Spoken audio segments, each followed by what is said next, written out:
مجھے بتاؤ تم میرے نبی کے ساتھ کیا کر رہے ہو؟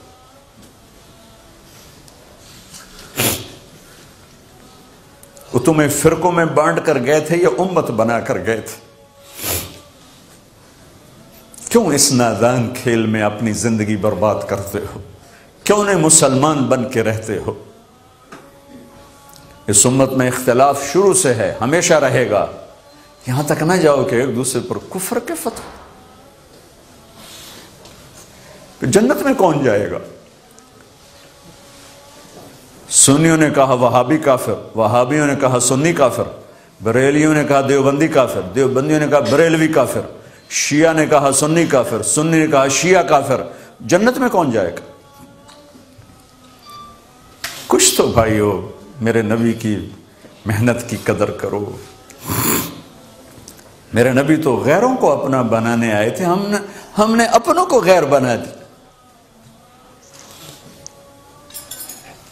جو نفرت کی آگ وہاں بھڑک رہی ہے یہاں مت بھڑکاؤ۔ جاؤ میرے دیس میں دیکھو کتنے سر کٹ چکے، کتنے سہاگ اجڑ گئے، کتنی مائیں بے آسرا ہو گئیں، کتنی جوان بیٹیوں کی مانگ ویران ہو گئی۔ کیا اسی کا نام اسلام ہے؟ اسی کا نام عشق رسول ہے؟ اسی کو دین کہتے ہیں؟ ایک دوسرے کی مسجدوں میں نہیں جاتے ہو، ایک دوسرے کے پیچھے نمازیں نہیں پڑھتے ہو، جنت کے ٹھیکیدار بن گئے ہو۔ ایک دفعہ آپ گھر سے باہر تشریف لائے تو صحابہ آپس میں مناظرہ کر رہے تھے، جیسے آج کل مناظرے سنی وہابی شیعہ سنی بریلوی دیوبندی جو مناظرے چل رہے ہیں، صحابہ آپس میں مناظرے کر رہے ہیں۔ ایک کہتا قرآن یوں کہتا ہے، ایک نے کہا قرآن یوں کہتا ہے، تو آپ کے چہرے کا رنگ غصے سے سرخ ہو گیا۔ ہم نے کہا کیا میں اس لیے آیا ہوں کہ تم ایک دوسرے کے گریبان پکڑ لو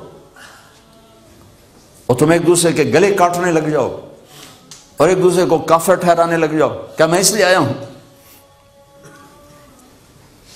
میرے نبی تو عبداللہ بن ابی کا جنازہ پڑھانے کھڑے ہو گئے تھے، جس کا کفر ابو جہل سے بھی بڑا ہے۔ ابو جہل اوپر کی دوزخ میں ہے، عبداللہ بن ابی سب سے نیچے کی دوزخ میں ہے۔ ان کے بیٹے آئے، یا رسول اللہ میرا باپ مر گیا ہے، اپنا کرتا دے دیں گے میں اس کو کفن دے دوں؟ آپ نے کہا لے لو۔ کرتا اتار کے دے دیا۔ آپ کہتے ہیں بدبخت منافق دفع ہو جا، دے دیا۔ کہ یا رسول اللہ آپ جنازہ پڑھائیں گے؟ کہاں پڑھاؤں گا۔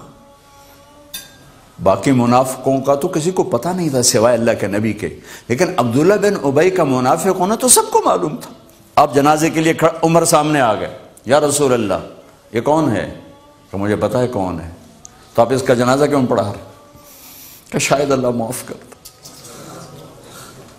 کہ عمر پیچھے ہٹ جا، مجھے پتہ ہے یہ کون، میرے اللہ نے کہا ہے تو ان کے لیے دعا کر یا نہ کر میں معاف نہیں کروں گا، میں کرتا ہوں شاید اللہ معاف کر دے۔ پھر فرمایا کہ میرے اللہ نے کہا اگر تو 70 دفعہ بھی ان کے لیے دعا کر تو میں معاف نہیں کروں گا۔ اگر میرا اللہ کہتا اے میرے محبوب اگر آپ 70 دفعہ اس کے لیے دعا کریں گے تو میں معاف کر دوں گا، تو میں اس کم بخت کا 70 دفعہ جنازہ پڑھا دیتا۔ مجھے بتاؤ تم کہاں سے یہ دین لے کر آئے ہو جس میں تم فرقوں میں بٹ گئے ہو، نفرتوں کی آگ تم نے لگا دی ہے؟ یہ کہاں سے اسلام آیا ہے؟ میں تمہیں اللہ اس کے رسول کا واسطہ دیتا ہوں، امت بن کے رہو، مسلم بن کے رہو، کوئی گنجائش نہیں، اپنے اپنے عقیدے پر پکے رہو، دوسرے کے لیے گنجائش رکھو۔